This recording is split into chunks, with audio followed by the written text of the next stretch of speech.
Okay, so the beauty of this one is, here we go. I'm on top of it. Woo! Yeah. Look at that winch. That's, wow. That's a Badland winch right there.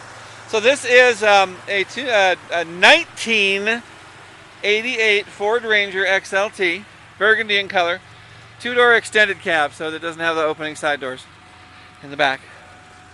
Look at this thing, all right? Power windows and locks for the day, big deal, right?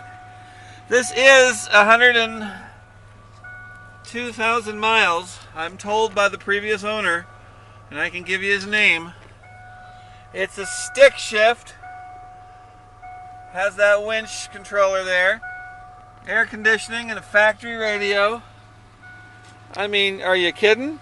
Look at this thing. The seats are immaculate. Here's the back jump seats. You can see those, or jumps area, I guess. I mean, this is 1988, guys. This is around when I graduated high school. And look at the condition. It's beautiful.